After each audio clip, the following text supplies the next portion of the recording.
Alright guys, so everything you see here in frame, let me pan around, is everything that's going on the bike. I'm going to be packing it up soon. I'll put the camera on the box over there and we'll set up a time lapse showing me packing everything. I'm just finalizing the last few little things, but I wanted to go over the entire pack out and show what's going on the bike and where it's going on the bike. As the bike sits right now, it is roughly 21.5 to 22 pounds. That's not including the spare inner tube. So that's the spare inner tube, which is a backup or redundant system to the tubeless system that I have right now. My tires are running tubeless, and as you'll see here in the kit, I have spare sealant. Okay, you're going to notice a lot of redundancy. I like to try to follow the 2 is 1, 1 is none mentality when it comes to preparedness. And for this bike trip, because I will be so remote in the middle of nowhere, that's the attitude I need to take towards this. So let's go ahead and start up here in the upper right hand corner. We've got all of my electronics minus my phone and the tripod that I'm holding the phone on. It's a little Manfrotto tripod that has an adapter to fit my quad lock case that's on my phone. The quad lock case also allows me to lock into my handlebars right there on the quad lock in the center. So I have 2 computer mounts. I'm probably going to run the front and or the rear. I'm not sure which. But this has a GoPro rear mount, which will allow me to mount my vlogging setup. So the GoPro video will be in wide mode, so it's got a little bit more perception issues visually than this video. This is being recorded on my iPhone. So let's just go over everything. Spare batteries for the Spot. Spot is on my backpack. I want the GPS tracker on me, not on my bike. If I have a bad accident and I need to hit that SOS button, there's no guarantee that I'm going to be anywhere near my bike or on my bike when said event occurs. Hopefully it does not, but we have to plan for it. 2 sets of backup batteries for that. A set of backup batteries for the tail light, and these are the 18650 batteries that go into my headlamp. Headlamp is going to stay off my helmet until I need it, just to keep the weight off my head. This will be in my pack, and or here in this little top tube bar. Okay, top tube bag, I'm sorry. There's a dish charger for this, so I have a backup to my battery bank. This is probably the heaviest individual item on the entire bike. It's a 20,000 milliamp hour battery pack. Very ruggedized. Yes, they make them smaller, and yes, they make them lighter, but this thing can take a drop and a spill and still continue to operate. Great little battery bank. Spare batteries for the GoPro, charger for the GoPro. That's one of these cables. So there's a USB-C long, a USB-C short, USB micro, and then a lightning adapter, and then a standard plug to be able to charge through the USB-C, charge the battery bank if I come across line power where I can get it. Battery tray, well, not battery tray, the adapter door for the GoPro that makes it waterproof. If it starts to rain, I can unplug the mic, plug that in, and shield the GoPro from rain. And then there's an SD micro adapter to the micro SD card. So the micro SD card slips into that. So I've got a spare card, and in addition to the card that's in the GoPro currently, bike computer, and then rain cover for the iPhone. The rain cover for the iPhone is going to be going over into my feed bags. So this will slip into the front cover of the feed bag, and then on the one side of the netting I'll have my nasal spray, which is for allergies, and because it's springtime, we've got lots of pollen in the air, and then my inhaler, and then that bag of white pills, that's all of my salts. Those are my salt pills for my hydration. Those will be in the other feed bag. In each of the feed bags themselves, down into them, are going to be some gummy bears and some peanut butter M&Ms. So that's the front feed bags, basically the cockpit, if you will. And then down here, the tool bag, obviously, pretty much just any type of tool I might need. Hopefully never have to get into this bag. But you can see I got a spare rear derailleur hanger, patch kit, a spare Presta tubeless valve, sealant with tape wrapped around it. That's some Gorilla tape, quite a bit of it wrapped around. Tire prise, and as well as a chain breaker, so I can pop the chain apart. I'm sorry, not breaker, but master link separator, hex keys, and multi-tool. And the pump is not going in this bag, it's going on the front fork. You may have seen it in previous videos. And then some zip ties. So there are fresh batteries in everything. So everything's got fresh batteries and topped off. So the heart rate monitor that's right there will go on that strap and go on me. That's got a fresh battery in it.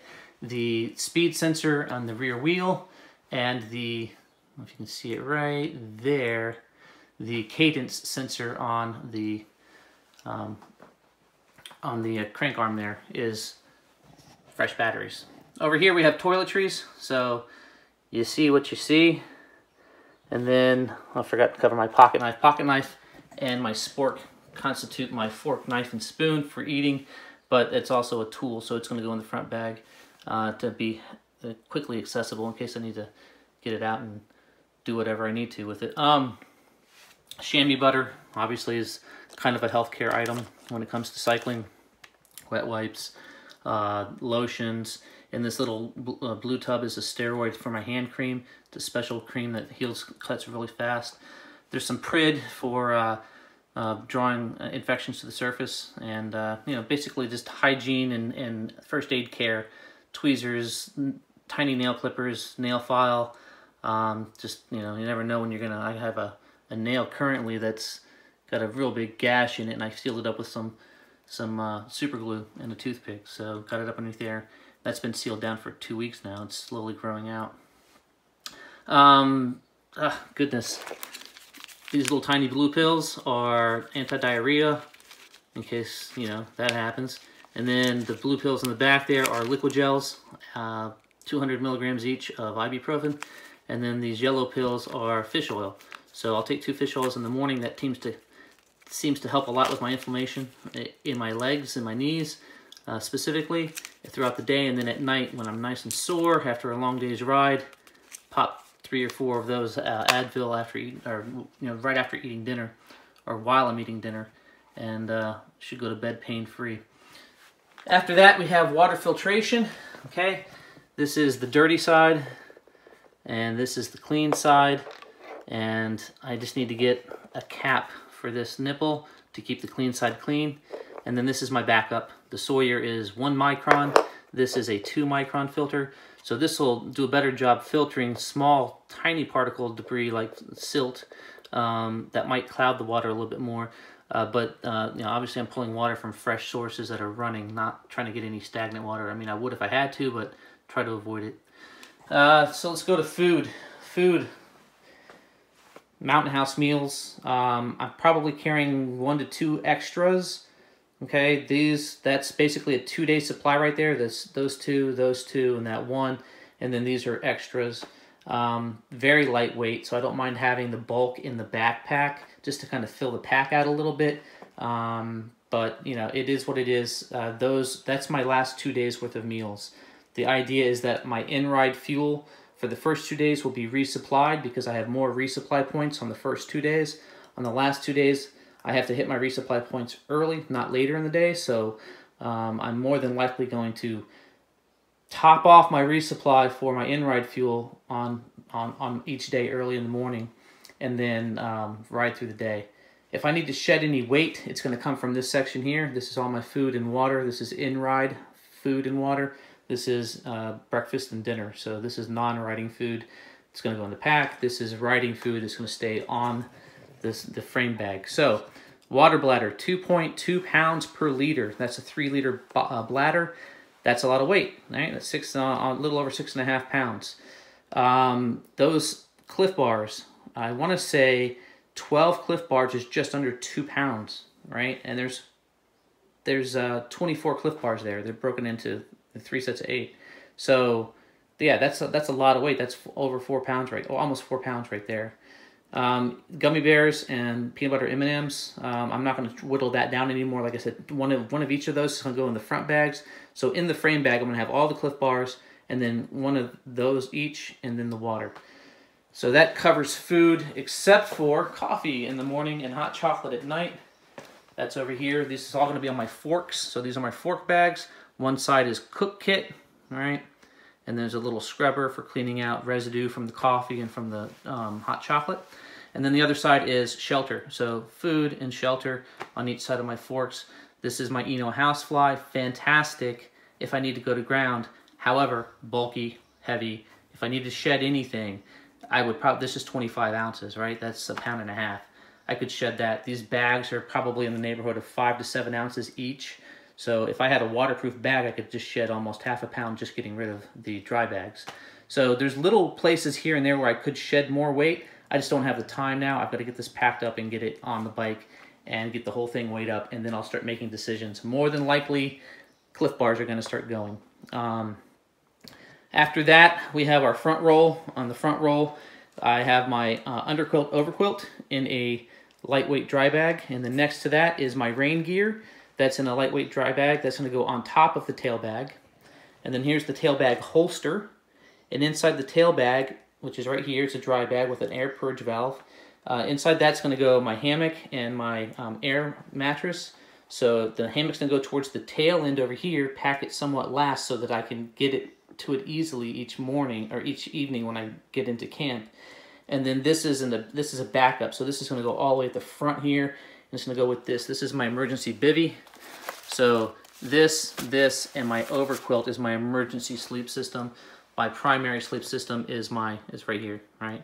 Lightweight hammock and suspension, and then underquilt, overquilt. So inside the, this is about a 14-liter bag, roughly 13 to 14-liter bag. Holds quite a bit. It's a nice big wedge shape, and it's got roll downs. If you roll it down twice, it's pretty much waterproof. So I can pretty much dunk it in a river, I'll be fine. But in there is going to go all my clothing. So shoes are on my feet. Those camp slippers are going to go in the pack. Other than those two shoe systems, or I wouldn't say systems, other than those two shoe setups, it's basic, cycling gear for day 1 is going to go in my overnight bag that's going with me to the hotel. Cycling gear number 2 is going in the pack. And then because it's cycling gear number 2, I'll probably wear this 2 days in a row. It's going to get kind of rank, so that's why I got the second backup. But each night, wet wipes, clean up, and then medicate, and then get in my night clothes. And my night clothes are wool base layer, okay? Wool socks, wool pants, long sleeve wool shirt. I can sleep just in that if the temperature's, I'd say, down to about 35. Anything below 35, I'm putting on, I have my balaclava to cover my head and neck. This is just a cap for putting underneath my helmet if it's cold in the morning.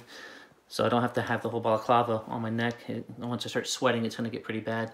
Sweatpants can go over the wools, and fleece shirt. That's my cold sleeping setup. And then just for if it's cooler and I just want to have a light layer, I've got a t-shirt and then 2 pair of clean underwear. Always go to bed in clean clothes. So obviously try to clean up as best you can at the end of the day with the wet wipes, and then bed down in a nice clean environment. So compression layer for cold mornings.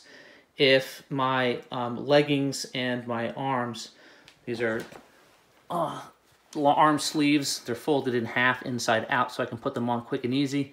Same with the leggings. Basically, it just covers me from my ankle to about my mid-thigh.